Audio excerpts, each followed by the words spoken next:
বাংলাদেশের রাজনীতির এক গুরুত্বপূর্ণ রণক্ষেত্র যেখানে প্রতিটি ভোটের হিসেব পাল্টে দিতে পারে জাতীয় প্রেক্ষাপট।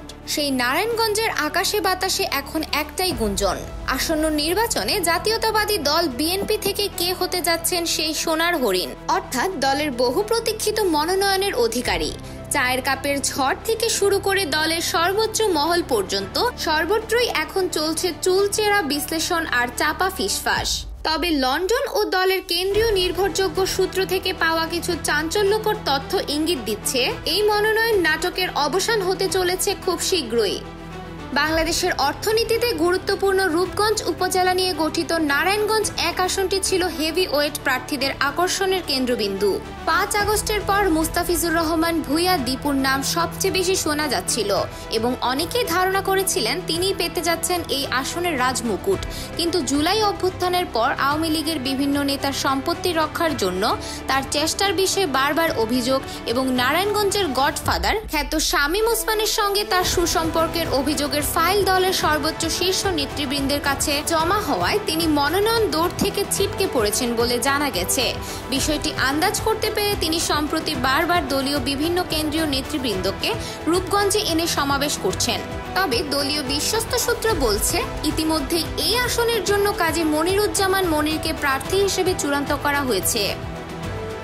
নারায়ণগঞ্জ ২-২.৫০০ আসনে ৩ জন কেন্দ্রীয় নেতৃত্ব মনোনয়নের রশি ধরে টানাটানি করছিলেন। ৫ আগস্টের পর থেকে প্রভাবশালী বিএনপি নেতা নজরুল ইসলাম আজাদের নাম জোরে সোরে শোনা গেলেও সম্প্রতি এতে ভাগ বসিয়েছেন মাহমুদুর রহমান সুমন। দলীয় বিশ্বস্ত সূত্রের খবর, ২৫০০ থেকে মনোনয়ন পাওয়ার জন্য আজাদ অথবা সুমন দুজনেই দাঁড়াচ্ছেন। তবে কে পেতে যাচ্ছেন মনোনয়নের টিকিট তা নিশ্চিত হয়নি এখনো। নারায়ণগঞ্জ ৩ সোনারগাঁ আসনে হেভিওয়েট প্রার্থীদের তালিকা দীর্ঘ। সাবেক মন্ত্রী রেজাউল করিম, সাবেক সাংসদ মোহাম্মদ গিয়াসউদ্দিন, সোনারগাঁ বিএনপির নেতা আজহারুল ইসলাম মান্নানের নাম বারবার উঠে আসছিল আলোচনায়। কিন্তু দলের কেন্দ্রীয় বিশ্বস্ত সূত্র বলছে নারায়ণগঞ্জ জেলা বিএনপির আহ্বায়ক অধ্যাপক মামুন মাহমুদের স্বচ্ছ ভাবমূর্তিকে কোনোভাবেই উপেক্ষা করতে পারেনি হাইকমান্ড। তাই সোনারগাঁর এই গুরুত্বপূর্ণ আসনে মনোনয়নের মুকুটটি অধ্যাপক মামুন মাহমুদের মাথাতেই উঠতে যাচ্ছে বলে ইঙ্গিত পাওয়া গেছে। এই খবরে সোনারগাঁ বিএনপিতে নতুন করে চাঞ্চল্য সৃষ্টি হয়েছে। দীর্ঘদিন ধরেই নারায়ণগঞ্জ ৪ আসনটি নিয়ে চলছিল জল্পনা কল্পনা। জোটের শরিক দল থেকে কেউ পাবেন বিএনপির মনোনয়ন নাকি ছাড় দিবে না বিএনপি, তা নিয়ে ছিল তুমুল বিতর্ক। তবে কেন্দ্রীয় বিশ্বস্ত সূত্রের খবর, সকল জল্পনার অবসান ঘটিয়ে জমিয়তে উলামায়ে ইসলাম থেকে মুফতি মনির হোসেন কাশিমিকেই এই আসনের চাবি তুলে দেওয়ার সিদ্ধান্ত হয়েছে।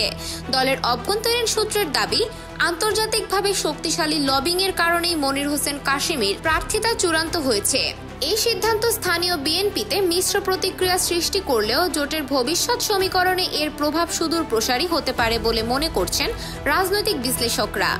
জাতীয় রাজস্ব ও রাজনীতিতে গুরুত্বপূর্ণ ভূমিকা রাখা নারায়ণগঞ্জ ৫ আসনটি এবারও আলোচনার কেন্দ্রে। বিএনপি এই আসনে এমন একজন প্রার্থী খুঁজছে যিনি শুধু জনবান্ধবী নন, বরং একজন স্বচ্ছ ভাবমূর্তির অধিকারী ব্যবসায়ী নেতা হিসেবে দেশের অর্থনীতিতে অবদান রাখার যোগ্যতা রাখেন। গোপন সূত্রে জানা গেছে এই আসনে মনোনয়নের ক্ষেত্রে ব্যবসায়িক নেতৃত্বকে প্রাধান্য দিয়ে প্রাইম গ্রুপের চেয়ারম্যান আবু জাফর আহমেদ বাবুলের নাম চূড়ান্ত করা হয়েছে। লন্ডন ভিত্তিক বিশ্বস্ত সূত্রের দাবি, তার সকল দিক বিবেচনা করে এই সিদ্ধান্ত ইতিমধ্যেই পাকাপাকি হয়ে গেছে। এই মনোনয়ন নাটকীয়তার পর নারায়ণগঞ্জের রাজনৈতিক অঙ্গনে নতুন করে উত্তেজনা ছড়িয়ে পড়েছে। কে হাসবেন শেষ হাসি আর কে হবেন সোনার হরিণের অধিকারী তা জানতে অপেক্ষা করতে হবে আরো কিছুদিন। তবে বিএনপির এই সিদ্ধান্তে যে স্থানীয় রাজনীতিতে নতুন মেরুকরণ শুরু হবে তা বলাই বাহুল্য।